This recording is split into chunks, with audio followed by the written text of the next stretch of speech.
Students, good morning. So let's move on कि metals and non metals में आगे क्या देखना है ना। पहले हमने क्या देखा था, हमने देखा फिजिकल एंड केमिकल प्रॉपर्टीज, है ना। उसके बाद आता है रिएक्शंस ऑफ मेटल। अच्छा, रिएक्शन ऑफ मेटल क्यों? क्योंकि मेटल ज्यादा यूजफुल है, बहुत सारे होते हैं मेटल्स, तो उनके ही बारे में उनके रिएक्शंस हम देखेंगे, ठीक है। तो उससे पहले हमें ये पता करना है रिएक्शन मतलब कि जो मेटल्स होते हैं कौन कैसा रिएक्ट करता है, कौन ज्यादा रिएक्ट करता है, कौन कम रिएक्ट करता है, ये जानने के लिए हम पढ़ेंगे पहले रिएक्टिविटी सीरीज, ठीक है। इसमें दिया है कौन कितना रिएक्टिव है। अच्छा, ये आपके बुक में पेज नंबर 45 में दिया हुआ है NCERT. So let's start reactivity series. Potassium, sodium, यहाँ सबसे ज्यादा रिएक्टिव है, हम धीरे धीरे रिएक्टिविटी डिक्रीज हो रही है। यहाँ मोस्ट रिएक्टिव है, नीचे लेस रिएक्टिव मेटल्स है। सो क्या है?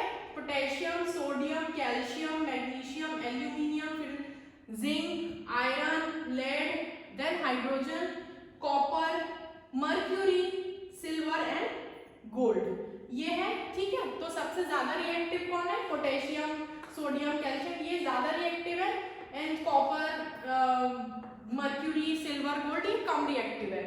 तो ऐसा भी बोल सकते हो आप, यहाँ पर जो हाइड्रोजन है ना, तो less reactive metals than hydrogen and more reactive metals than hydrogen. ऊपर ज्यादा रिएक्टिव है, नीचे लेस रिएक्टिव। तो सबसे ज्यादा रिएक्टिव कौन है?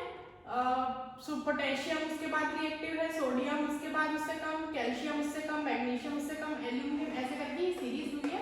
यहाँ तक आते आते बहुत कम रिएक्टिव हो जाते हैं। इसको लर्न करने का एक ट्रिक है जो आप बहुत इजीली लर्न कर पाओगे सीरीज को, कोई टेंशन नहीं है, ठीक है। देखते हैं क्या है। तो कैटरीना ने कार मांगी, ऑल्टो ज़ेन फेरारी, ठीक है, यहां तक हुआ। कैटरीना ने कार मांगा, ऑल्टो ज़ेन फेरारी, फिर भी पीबी, फिर भी है, क्यों मिली? इसको मिली क्यों? क्योंकि मर्क्यूरी, इसलिए मिली सिल्वर ऑडी। एजी सिल्वर होता है ना, सिल्वर का सिंबल है, तो सिल्वर ऑडी। कैटरीना ने कार मांगा, ऑल्टो ज़ेन फेरारी, फिर भी है, क्यों मिली सिल्वर ऑडी। ये इसका ट्रिक है जिससे आप इजीली ये सीरीज याद करते हो। 2 सेकंड लगेगा आपको याद करने में, है। फिर जब भी आप रिएक्शन देखोगे आपको फटाफट याद आ जाएगा कि हाँ ये ज्यादा रिएक्टिव, ये आप बना लेंगे साइड में, ये ज्यादा रिएक्टिव, ये कम रिएक्टिव, कैसे रिएक्शन होते हैं, बहुत इजी होगा। Okay students, now reactions of metals, ठीक है। हम 5 देखेंगे, reaction with water, reaction with acid, reaction with air, reaction with non metals and displacement reaction, ठीक है। तो first let's start with reaction with water. तो मेटल वाटर के साथ रिएक्ट करके क्या फॉर्म करता है? तो जनरली क्या होता है, जो मेटल है, ठीक है, अगर मैं मेटल को वाटर के साथ H2O के साथ रिएक्ट कराती हूँ, आई will gate metal oxide and hydrogen gas, ठीक है।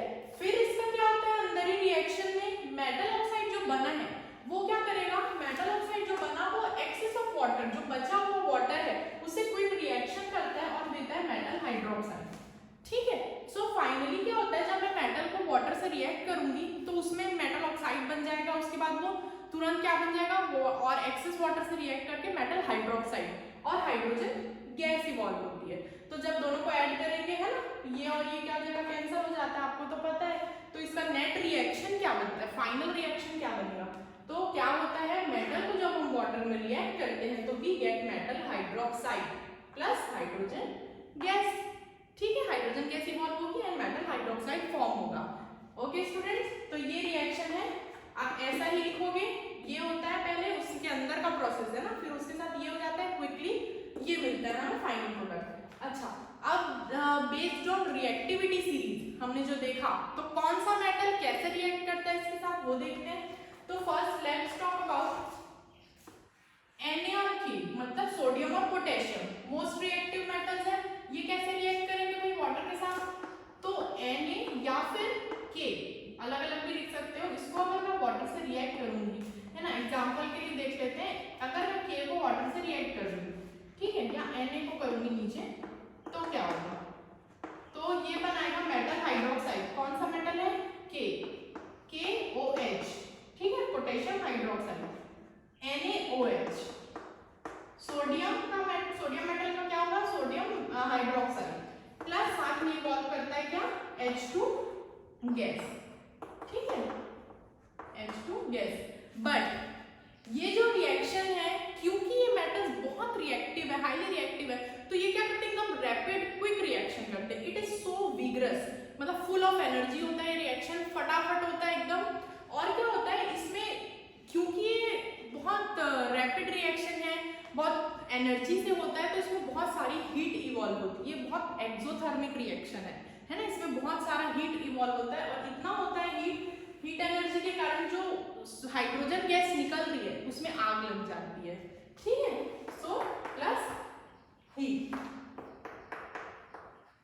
अगर हम वाटर का रिएक्शन मोस्ट रिएक्टिव मेटल से करते हैं तो वो क्या करता है, बहुत क्विक रिएक्शन है, रैपिड है, विग्रस रिएक्शन है। उसमें से क्या होगी, हीट जनरेट होगी, प्रोड्यूस होगी, ओके। और क्योंकि वो एक्सोथर्मिक रिएक्शन होता है और हीट जनरेट होती है, उससे hydrogen gas it catches fire, ठीक है।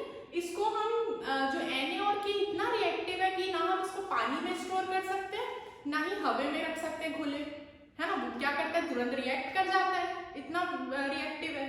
तो इसको हम कहाँ स्टोर करते हैं, फिर ये हम क्या करते हैं, केरोसिन ऑयल में डुबा के रखते हैं। It is immersed in kerosene oil, okay students. तो देख लिए सोडियम एंड पोटेशियम। अब बारी आती है किसकी, कैल्शियम। कैल्शियम भी क्या करता है, वाटर के साथ रिएक्ट तो करेगा और उतना ज्यादा विग्रस नहीं होता, उतना ज्यादा हीट नहीं इवॉल्व होता, इतना हीट नहीं इवॉल्व होता कि हाइड्रोजन गैस में आग लग जाएगी, ठीक है। तो ये नॉर्मली अपना हाइड्रोक्साइड बनाएगा और hydrogen gas and less heat, मतलब कम हीट इवॉल्व होती है, इसमें भी होती है बट कम हीट, ठीक है। फिर उससे कम रिएक्टिव कौन है, मैग्नीशियम है। तो मैग्नीशियम और कम रिएक्टिव है, वो क्या करते हैं, ये लोग नॉर्मल टेम्परेचर में कर लेंगे, कोल्ड वाटर में रिएक्ट कर लेंगे, ठीक है, क्योंकि वो खुद रिएक्टिव है। लेकिन जो मैग्नीशियम है वो कम रिएक्टिव होने के कारण क्या होता है, कोल्ड वाटर के साथ रिएक्ट नहीं करता, it doesn't react with cold water. इसके लिए हम क्या लेना पड़ता है, वार्म वाटर लेना पड़ता है, मींस थोड़ा एनर्जेटिक वाटर लेना पड़ता है। हमें यहाँ पर थोड़ी एनर्जी खुद बाहर से सप्लाई करनी पड़ती है, इनके पास इनफ एनर्जी होती है खुद का रिएक्शन करने के लिए, बट इसको क्या है, एक्स्ट्रा एनर्जी देनी पड़ती है, जिसके कारण हम इसमें गर्म पानी से ही रिएक्ट करता है मैग्नीशियम। और ऑब्वियसली वार्म वाटर से रिएक्ट करने के बाद मेटल हाइड्रोक्साइड बनाएगा, MgOH and hydrogen gas evolve होती है, ठीक है। देन नेक्स्ट है एल्यूमिनियम, जिंक एंड आयरन। ये कैसे रिएक्ट करता है, वाटर के साथ कम रिएक्टिव है, तो ये क्या करता है, ना ही कोल्ड वाटर से रिएक्ट करेगा, ठंडे पानी में भी इसका कोई रिएक्शन नहीं होगा, ना गर्म पानी से रिएक्ट करता है, ठीक है। इसको और ज्यादा एनर्जी की जरूरत है, वो किससे आएगी, भाप, स्टीम, ठीक है। तो हम क्या करते हैं, एल्यूमिनियम, जिंक या आयरन का जो रिएक्शन है वो हम कोल्ड वाटर से भी रिएक्ट नहीं करने वाला, वार्म से भी नहीं करेगा, और एनर्जी चाहिए तो हम यूज करते हैं स्टीम। तो वो क्या करता है, स्टीम से रिएक्ट करेगा and it will give us metal hydroxide, जो भी मेटल है उसका हाइड्रोक्साइड बनेगा एंड हाइड्रोजन गैस। लास्ट देखते हैं जो हाइड्रोजन के नीचे थे और एक ऊपर था लेड, कॉपर, मर्क्यूरी, सिल्वर और गोल्ड। ये सब क्या करते हैं, they do not react with water at all. किसी भी केस में कितना भी एनर्जी दे दो, ये वाटर के साथ रिएक्ट नहीं करेंगे, ठीक है स्टूडेंट्स। तो यहाँ पर कुछ रिएक्टिविटी बेस्ड पे कैसे मेटल्स वाटर से रिएक्ट करते हैं ये था, समझो इसको। नेक्स्ट हम देखते हैं reaction with acid. Students, second reaction is reaction of a metal with acid. तो एसिड के साथ मेटल्स कैसे रिएक्ट करते हैं, ठीक है। तो generally metal react with acids to form salt and hydrogen gas. जब भी मेटल एसिड के साथ रिएक्ट करता है तो फॉर्म क्या करता है, सॉल्ट फॉर्म करेगा, जो मेटल का सॉल्ट है वो, और हाइड्रोजन गैस। एग्जांपल देख लेते हैं यहाँ पर, जिंक मेटल मैंने लिया, उसका मैं कर रही हूँ HCl के साथ reaction, I will gate zinc chloride, जो जिंक का सॉल्ट है ना, जिंक मेटल का सॉल्ट है, zinc chloride plus hydrogen gas evolve होगी। एक और एग्जांपल देख लेते हैं, अगर जिंक का मैं कॉन्सेंट्रेटेड H2SO4 के साथ कराऊंगी, then I will get ZnSO4, ठीक है, ये भी सॉल्ट है जिंक का, प्लस हाइड्रोजन गैस इवॉल्व होगी। तो स्टूडेंट्स यहाँ पर देखो, मैंने डाइल्यूट के साथ भी किया, कॉन्सेंट्रेटेड के साथ भी किया। आपके बुक में डाइल्यूट है तो आप ये पूछोगे कि मैम अगर हम कॉन्सेंट्रेटेड एसिड के साथ रिएक्शन कराएंगे तो क्या होगा। बस इसमें ये डिफरेंस है कि जो कॉन्सेंट्रेटेड एसिड होते हैं अगर हम उनके साथ मेटल का रिएक्शन करेंगे तो बहुत विग्रस होते हैं, वो क्या होता है बहुत जो कंटेंट मिलेगा हमें वो बहुत गर्म हो जाएगा, वो एक्सोथर्मिक हो जाता है, हीट इवॉल्व करता है। और जो डाइल्यूट के साथ रहता है वो जो रिएक्शन है थोड़ा कंट्रोल्ड रहता है, ठीक है, उसमें ऐसा नहीं होता। और एंड वन मोर थिंग, जो हाइड्रोजन के नीचे थे लेस रिएक्टिव है ना, copper, mercury, silver and gold, they do not react with dilute acids. Okay students, अच्छा एसिड के साथ तो मेटल रिएक्ट करते ही है, बेस के साथ भी करेंगे और बेस के साथ रिएक्ट करके भी क्या बनाते हैं, salt and hydrogen gas evolve होती है। तो जनरली क्या होता है, metal when react with acids it forms what, salt plus hydrogen gas, ठीक है। अच्छा इसमें भाई ये क्या है, एक्सेप्शन है, हमने एक्सेप्शंस पहले भी देखे हुए हैं ना, यहाँ पर भी एक एक्सेप्शन है। क्या एक्सेप्शन है, अगर मैं जो एसिड नॉर्मल हम लेते हैं ना कोई भी एसिड, उसकी जगह if I use nitric acid, फिर क्या होगा, नाइट्रिक एसिड सारे एसिड के साथ सेम रिएक्ट करेंगे, सिर्फ नाइट्रिक एसिड क्या है, एक एक्सेप्शन है, जब उसके साथ मेटल रिएक्ट किया जाता है तो ये क्या फॉर्म करता है, सॉल्ट प्लस H2O के बदले देता है वाटर, ठीक है। तो सॉल्ट तो मिलेगा ही, बट हमें क्या मिलेगा, हाइड्रोजन गैस ना मिलके, हाइड्रोजन गैस ना मिलके हमें मिलता है H2, ठीक है। प्रोडक्ट में आप यहाँ H2O डायरेक्ट लिखेंगे, ऐसे नहीं लिखेंगे, मैं ये एक्सप्लेन करने के लिए लिख रही हूँ। क्यों होता है ऐसा, सभी H2 देते हैं सारे में एसिड, इसमें क्यों ऐसा होता है, तो वी ऑल नो दैट जो HNO3 है मतलब नाइट्रिक एसिड है, it is a strong oxidising agent, ये दूसरे को बहुत जल्दी ऑक्सीडाइज करता है ना, ये ऑक्सीडाइजिंग एजेंट है। तो ये क्या करेगा, जब मेटल से रिएक्ट करेगा तो जो हाइड्रोजन गैस बनती तो है, लेकिन ये क्या करेगा, उसको ऑक्सीडाइज कर देगा, है ना, इसको ऑक्सीजन दे देगा और क्या बना देगा, H2O फॉर्म हो जाएगा। तो यहाँ पर H2 ना होके क्या हो गया, H2O, और खुद क्या हो जाता है, नाइट्रोजन के ऑक्साइड्स बना लेता है, खुद रिड्यूस हो जाएगा, ठीक है, उसका ऑक्सीजन दे दिया तो N2O, NO, NO2 ये सारी चीजें फॉर्म कर देता है वो, ठीक है स्टूडेंट। इसके अंदर एक और एक्सेप्शन है, देख लो ना पे सिंपल ही है, उसके अंदर एक एक्सेप्शन आया जहां हमने एसिड चेंज किया, एक्सेप्शन के अंदर और एक एक्सेप्शन आया, वो क्या है, अगर नाइट्रिक एसिड के साथ रिएक्ट करने वाला मेटल, दोनों M से स्टार्ट हो रहे हैं ना, या तो मैग्नीज है या मैग्नीशियम, तब क्या होगा भाई, तब होता है normal salt plus H2 gas. Okay students, सारे मेटल्स एसिड के साथ रिएक्ट करके सॉल्ट प्लस हाइड्रोजन गैस बनाते हैं, ये याद रखोगे आप। उसमें एक एक्सेप्शन है, अगर एसिड आपको दे दिया एग्जाम में HNO3 है, नाइट्रिक एसिड है, तो नाइट्रिक एसिड के साथ मैग्नीज और मैग्नीशियम को छोड़ के सारे एसिड क्या देंगे, सॉल्ट प्लस H2O देंगे, ठीक है। लेकिन यहाँ पर मैग्नीज और मैग्नीशियम अगर ले रहे हैं तो वो क्या करेगा, नाइट्रिक एसिड के साथ सॉल्ट के साथ H2 गैस ही इवॉल्व करेगा, ठीक है। तो ये आप रिएक्शन विद एसिड है, सिंपल। अच्छा इसका मैं होमवर्क देती हूँ आपको, आप मुझे रिएक्शन लिख के दिखाएंगे, magnesium with dilute hydrochloric acid, aluminium with dilute HCl, zinc and iron. तो magnesium, zinc, iron and aluminium चारों का रिएक्शन आप डाइल्यूट HCl के साथ करा के मुझे प्रोडक्ट क्या बना रहे हो वो दिखाओगे, okay. So let's move on. The third reaction is displacement reaction. What is displacement reaction? Displacement मतलब कि displace कर देना, simple. Most reactive जो ज़्यादा more reactive metals जो रहते हैं वो less reactive को हटा देते हैं उनकी जगह से, ठीक है। अगर आपके बेंच में बैठे हैं, एक स्टूडेंट A है, B है, C है, तो अगर मैं B को हटा के A को वहां पर रख दी तो A ने क्या किया, B की जगह ले ली, तो वो क्या किया, B को डिस्प्लेस कर दिया।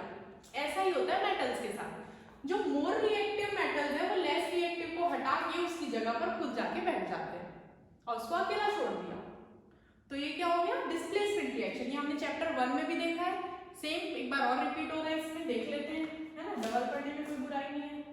तो जिंक इज मोर रिएक्टिव, है ना, मोर रिएक्टिव मेटल जो रहते हैं ज्यादा रिएक्टिव है, कॉपर जो है वो लेस रिएक्टिव है, तो लेस रिएक्टिव को क्या किया उसने, हटा दिया वहां से, और SO4 के साथ क्या हो गया, खुद रिएक्ट हो गया, तो ZnSO4 बनाया और कॉपर, ठीक है स्टूडेंट्स, वेरी सिंपल, क्लियर हो गया होगा आपको। अगर यहाँ तो ये केस है ना, मतलब Cu जो है वो लेस रिएक्टिव है जिंक से। अगर रिएक्शन में उल्टा लेती हूँ, क्या लेती हूँ, Cu को मैं कराती हूँ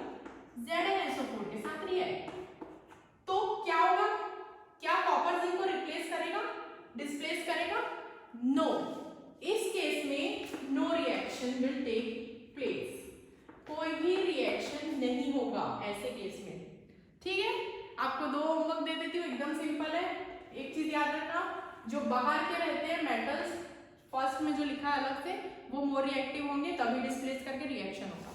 अच्छा, आपका होमवर्क ये रहेगा, पहला आप बना के दिखाओगे Zn प्लस FeSO4 को अगर मैं रिएक्ट करूंगी तो क्या होगा, एंड Fe को अगर मैं CuSO4 के साथ रिएक्ट करूंगी तो क्या होगा, एंड Cu को अगर FeSO4 के साथ रिएक्ट करेंगे तो क्या फॉर्म होगा। ठीक है स्टूडेंट्स, ये 3 रिएक्शंस आप करके देंगे। 2 होमवर्क आपको मिल गया है, एक एसिड वाले में और एक डिस्प्लेसमेंट रिएक्शन में। Fourth reaction is reaction with air. Air means oxygen के साथ react. So all the metals combine with oxygen to form metal oxide. ठीक है, क्या बनता है, सारे मेटल्स ऑक्सीजन के साथ रिएक्ट करके बनाते हैं मेटल ऑक्साइड्स फॉर्म करते हैं। ठीक है, अच्छा ये ऑक्साइड्स कैसे होते हैं, ये होते हैं बेसिक इन नेचर। तो जो मेटल अगर ऑक्सीजन के साथ रिएक्ट करके मेटल ऑक्साइड बनाता है वो क्या होता है, बेसिक इन नेचर। हमने डिफरेंस में पढ़ा है, केमिकल प्रॉपर्टी का लास्ट डिफरेंस आपको याद होगा, मेटल्स में लिखा था हमने, दे फॉर्म बेसिक ऑक्साइड्स। तो इसके जो ऑक्साइड्स बनते हैं वो बेसिक होते हैं। जैसे कि कोई मेटल लिया सोडियम, अगर मैं इसको O2 के साथ रिएक्ट करूंगी, आई विल गेट Na2O। ठीक है, CuO2, ये बैलेंस नहीं कर रही हूँ मैं, सिंपल बता रही हूँ, CuO। तो metal react with oxygen to form metal oxide, metal react with oxygen to form metal oxide. Clear. सारे मेटल ऑक्साइड्स क्या होते हैं, वाटर में इनसॉल्युबल होते हैं एक्सेप्ट 2। वो देखते हैं, वो जो है मेटल ऑक्साइड्स, जैसे कि जो सोडियम का मेटल ऑक्साइड है Na2O और पोटेशियम का, ठीक है, K2O, ये जब हम वाटर में रिएक्ट करते हैं तो ये फॉर्म करते हैं अल्कली। ठीक है, NaOH and KOH। Okay students, तो ये जो मेटल ऑक्साइड है इनको वाटर में मिलाने के बाद बेस बनता है। ठीक है, टेस्ट हो गया इसका। जो भी मेटल ऑक्साइड है जितने भी, अगर हम उनको वाटर से मिक्स करेंगे, अगर उनका नेचर आपको पता करना है बेसिक है कि एसिडिक, तो हम उसको वाटर में मिक्स करेंगे and we will get base. ये सोडियम हाइड्रोक्साइड बेस है, OH आयन फॉर्म करता है वाटर में, है ना। तो क्लियर हुआ। तो ये दोनों जो मेटल ऑक्साइड्स है वो वाटर में डिसॉल्व होते हैं, बाकी नहीं होते, और फॉर्म क्या करते हैं, अल्कलीज फॉर्म करते हैं। करते हैं बेसिक ऑक्साइड फॉर्म करते हैं सारे मेटल। सिर्फ एल्यूमिनियम और जिंक के जो ऑक्साइड है वो बेसिक नहीं होते नेचर में। ठीक है, वो क्या होते हैं, they are amphoteric in nature. मतलब कि अगर एल्यूमिनियम है वो ऑक्सीजन से रिएक्ट कर रहा है और Al2O3 फॉर्म हो रहा है ना, एल्यूमिनियम ऑक्साइड, ये जो है वो बेसिक ऑक्साइड नहीं होता, this is amphoteric. Same zinc जो ऑक्साइड है, जिंक का ऑक्साइड, वो भी एम्फोटेरिक होता है। एम्फोटेरिक मींस एसिडिक भी बेसिक भी। जो क्या करता है, it sometimes behave as acid, reacts like acid, and it sometimes behaves as base. कभी वो बेस जैसे रिएक्ट करेगा, कभी एसिड बन के रिएक्ट करेगा। ये सिचुएशन कब आती है, तो जब हम Al2O3 जो एल्यूमिनियम ऑक्साइड है, जो एम्फोटेरिक के नेचर में, उसको हम अगर एसिड के साथ, क्या एसिड, स्ट्रॉन्ग एसिड के साथ रिएक्ट करेंगे। ठीक है, जब हम स्ट्रॉन्ग एसिड के साथ इसको रिएक्ट करेंगे तो ये क्या बिहेव करेगा पता है, ये बेस के जैसा फॉर्म, बेस के जैसे एक्ट करेगा। यहाँ पर ये बेसिक बन जाता है, और ये क्या कहते हैं, बेस प्लस एसिड। आपको पता है ना, बेस प्लस एसिड में neutralisation reaction, simple, salt plus water, neutralisation पढ़ा है हमने। तो देखो, जब हम इसको रिएक्ट कर रहे हैं स्ट्रॉन्ग एसिड के साथ तो वो बेस बन जाएगा, ऑपोजिट बेस बन के दोनों क्या देंगे, neutralisation reaction, salt plus water. Example देखो, Al2O3 अगर HCl के साथ रिएक्ट करूंगी, HCl स्ट्रॉन्ग एसिड है, AlCl3 plus H2O। Al2O3 HCl के साथ AlCl3 प्लस H2O, ये जो है वो क्या है, सॉल्ट है, एल्यूमिनियम का सॉल्ट फॉर्म होगा, वाटर। अच्छा, बेस के जैसे तो रिएक्ट कर दिया ये, लेकिन अगर हम इसको स्ट्रॉन्ग बेस के साथ रिएक्ट करेंगे, अगर एल्यूमिनियम ऑक्साइड स्ट्रॉन्ग बेस के साथ रिएक्ट करेंगे तो it will behave like acids, तब इसका नेचर हो जाएगा एसिड, एसिड के जैसे रिएक्ट करेगा। And simple, acid plus base, salt and water, neutralisation reaction. Example देख लेते हैं, Al2O3 जब हम स्ट्रॉन्ग बेस क्या है, NaOH है ना, तो क्या फॉर्म होगा,